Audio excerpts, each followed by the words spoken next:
We're still here. Us middle-aged, overweight women are still here and we still want to look good. Hello, you gorgeous people of the interwebs. I hope you're having a fan-dabby-dozy day today. Today we're going to do a little bit of a shoppy vloggy vlog, and that is because as soon as we get back from New York, we have a wedding to go to, and I don't have anything suitable to wear. At least that's what I'm telling the lion. So I've popped into Colchester. I'm going to try and hit up a couple of stores. I've seen some fun looking stuff in H&M, but we'll see. I don't even know what size I am in H&M, so I want to go in and try things on rather than just order a load of stuff online and have to send it back. I will share with you my outfit and bag of the day when I'm in a changing room. But just know that I've not dressed to impress. I've dressed for quick change, getting in and out of my clothes very, very quickly. And yeah, okay, let's go. Haven't made it out of Phoenix yet because I have, you best believe, I have gone through the sale rails that I didn't know were going to be here with a very fine tooth comb to see if there's anything in my size, mostly not, that would be suitable. So lots of exciting and fun stuff, but nothing I can get into. But I have found some other sale things from Mint Velvet and Phase 8 that I'm going to try on. We're in the changing room, I'm in the changing room. We're ready to try on a few bits that I picked up. Now, I wanted to be picking something that I can wear more than just for the wedding, because that seems sensible to me, but there's not a lot out there that looks like it's dual purpose. Anyway, before I try those on, outfit of the day. I'm in a Mint Velvet trying on room, changing room. I'm wearing a Mint Velvet cover up from a few years ago. This was just a nice easy throw on, just to, you know, just have a cover up, but it's nice and loose and easy to take on and take off.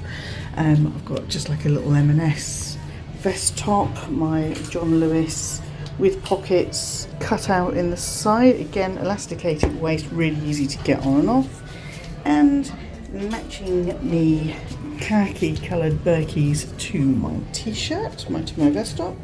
And bag of the day is a little splash of brightness with my Marc Jacobs, the tote in small. Loving it, loving the pop of colour. And if it wasn't poppy enough, I put my Longchamp bag charm on there as well. The first things that I tried on was this shirt that I had my eye on for a while, but I missed it. As soon as it went in the sale, it went out of stock immediately. I tried on a large. It was super tight. Well, it's not super tight, I could get into it, but I wasn't very comfortable in it. So I'm going to see if I can track down an extra large because I really like this. And then the trousers to go with the jacket that I'd previously bought. This is in size extra large, and wow, I could barely get it over my tummy. This is a very high, very tight waisted pair of trousers. So those are the things I couldn't get into. And the first thing I can get into is this deeply embroidered and cut out detail shirt dress. This is from Phase 8. It's very thick, you can see it's well lined and everything there. So the buttons go all the way down to the bottom. And I think it's quite cute. I can see me wearing this with pink accessories. Okay, the colours and the print on this dress are really, really cute, really like them.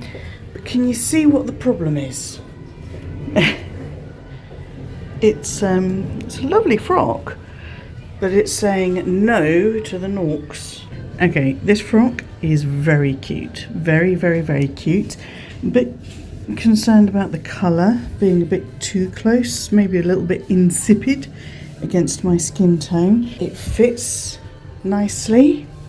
It does kind of feel like I'm saying I'm part of the bridal party. It's got pockets across the Norks, across the tummy. It's all looking rather good. So it's lined here, and then this overlay bit has got almost like cutouts on it. I do feel like I'm part of the bridal party. I did gate crash. I'm good at gate crashing stuff. I feel like I want to go something like Zimmerman.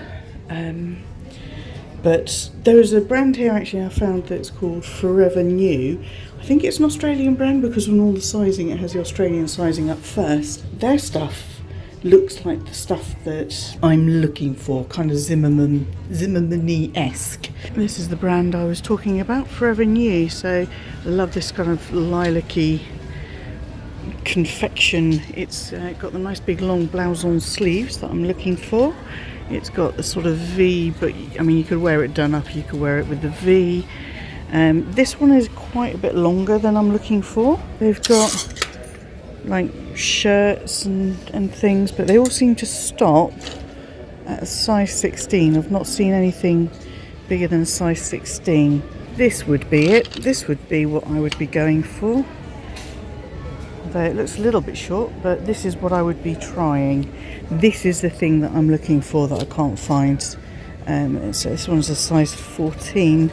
So any of my Aussie friends, let me know.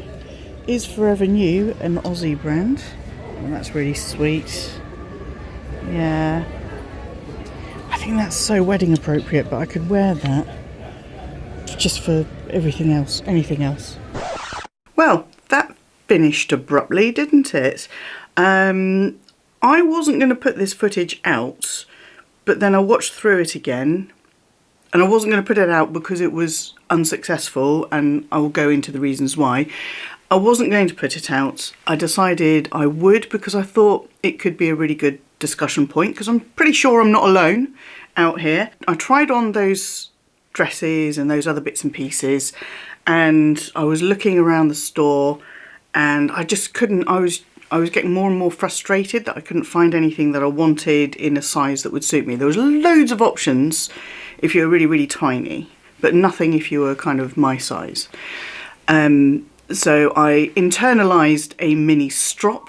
I came home, had a glass of wine, decided that I was going to do a bit of online shopping, order some stuff in, get it, try it on at home, then send it back when it inevitably didn't work out. Really, the reason that I internalised my mini strop and abandoned the wedding guest shopping outfit shopping vlog in Fenwick is because it made me feel, with the choices that were available there, it made me feel that my body was wrong, and as an extension of that, that I was wrong. Now I know I'm overweight, that's not lost on me. Nobody needs to come on here and say, wow, you could do with losing a few stone, couldn't you? Because that is inarguable. I'm overweight. I'm under no impression that I'm a supermodel. I'm 5'3". I'm a UK size 18. But the biggest problem I have is that I'm apple shape. So I'm basically just round in the middle. I don't have wide hips. I don't have, you know, I'm not a lovely pear shape with a small top and wide hips, and I'm not the right shape for fashion, if that makes sense. Now, my two best mates, one of whom built the same as me. Other best mate is pear-shaped. She's tall, she's pear-shaped. She keeps the same clothes in her wardrobe as her weight fluctuates. As she loses weight and gains weight, they just sit further up her waist or further down on her hips. But she's able to wear the same clothes because they're kind of designed that way. Whereas for an apple shape, like me, I have to wear a belt, otherwise my trousers fall down. And finding something that will fit my middle, trousers especially, jeans are the worst, and bras, but that's a whole different story. To find something that would fit me on the waist usually means it's really flappy around the hips and the bum. So yeah, you could argue, well, the simple thing to do there, Gwenny, is just lose weight and, you know, all your problems, all your clothing problems will go away. And that's not entirely true, because I'm apple shaped regardless of whether I'm a UK size 18 or a UK size 12.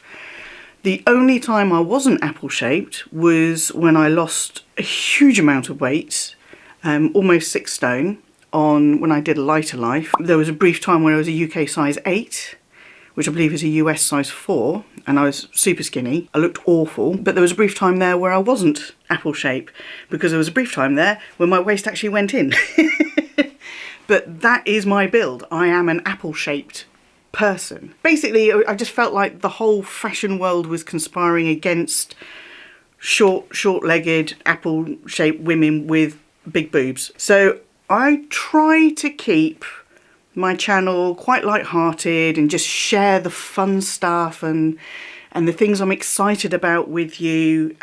But I know I can't be alone out there. Thought it was a topic worth discussing. And it also kind of highlights another thing for me about why I love handbags so much and have done from a young age. And that is that handbags always fit. Yeah, maybe sometimes the crossbody straps are a bit too short or a bit too long, but on the whole, handbags always fit. I've had a lot of orders come and go, mostly going. The following weekend, while the line was away in London for the day, I thought I'm gonna go and hit up the big M&S, where I've done a couple of shopping vlogs before. They've got a huge range of stuff. So I went into the M&S in Colchester. It was a little out of town in a little retail park. I got the Lion got a notice saying that he'd received a parking fine for £85 because the retail park I went to had a maximum time limit. It's free parking, but it's a maximum time limit of 4 hours, and I was there for 5, just shy of 5 hours. So that cost 85 quid, or I think it's half price if you pay up straight away, so whoops. But your girl needed to do some trying on. Those of you who are familiar with Marks and Sparks already will know that they do a great sort of size range. It doesn't just stop at UK size 16 like some of the brands I found in Fenwick do, and a lot of the designer brands stop at a kind of UK size 16. And they also cater for short legs and, you know, petite and tall and all of that kind of stuff. So while M&S is a fairly kind of bog standard, if you like, high street brand, I think it is a really, really good option to try for people shaped like me. People who are short of leg, short of stature, round of girth. It's a good option. And while some of their designs won't blow you away, they're really good for some staples. And then they do come out occasionally with really, really fun, different stuff like this blouse. I just went round and I grabbed everything I liked the look of, shoved it all into one of those little baskets on wheels, took it to the changing rooms, said, I'm really sorry, I have no idea how much is on here in this basket. Usually it's a maximum of 4 or 5 that they'll let you take into the changing rooms. She said, don't worry about it, it's quite quiet at the moment. Gave me the big changing room right at the end, and she went, oh, I've got a spare rack. So she wheeled a rack over to me, and I had a rack in the changing room for all of the things I tried on. I had an epic try-on session there, and because I felt like I had been knocked back by my shopping experience in Fenwick and with what was available there, I kind of went up a size in everything, just thinking, oh, well, it's obviously you've put on more weight and all of this kind of stuff. And I ended up having to switch a few things out because they were too big and too baggy, and had to go down to my usual size, and, you know, that was kind of reassuring. I came away with a couple of things. A couple of things weren't available in store and I had to order them, but I tried on like 30 things and I came away with 2 or 3 that I felt comfortable with. A couple of tops. This top, love this top. On paper, this shouldn't work for me because it's a big swing top and it's all coming off my boobs and it's making me look big around the middle, but because it's got movement, I think it's fabulous. I love it. And I did say I went off and ordered a load of stuff afterwards. So that's been sort of coming and going. I've been trying stuff on, going yay, nay. I've put some stuff on Instagram. You've given me your feedback. If I get the opportunity to, before we go to New York, I will share some of the things that I bought that have worked out. And I have a couple of options now for the wedding guests. So if I don't get the opportunity to do that before we go to New York, I will share with you what I wore to the wedding in the end. And I am actually really happy with the options I managed to get my hands on in the end. It was all online shopping that did that for me. This was a bit rambly. I kind of wanted to get my thoughts out there. I wanted to ask for any of you who might be a similar size and shape to me, if you have any go-to brands that I could check out. and let's have a chat in the comments section about, you know, what makes us feel comfortable, what we wear, what we feel our choices are like. Do we feel like we're being excluded? I sometimes do. On the whole, I'll just move on and find something else, but sometimes I just think, we're still here. We're still here. Us middle-aged, overweight women are still here, and we still want to look good. I hope this video was, if not enjoyable, then maybe thoughtful. I wouldn't have said informative. I don't think I've told anyone anything they don't already know. But let me know in the comments section your thoughts about the whole thing. Next video is going to be my luxury travel favourites. I need to get that video because it's not long till New York now, and I'm on countdown. So until I see you, yes you, boop, for that video, please stay safe, be kind to yourselves, be kind to others, stay fan-dabby-dozy, and bye-bye.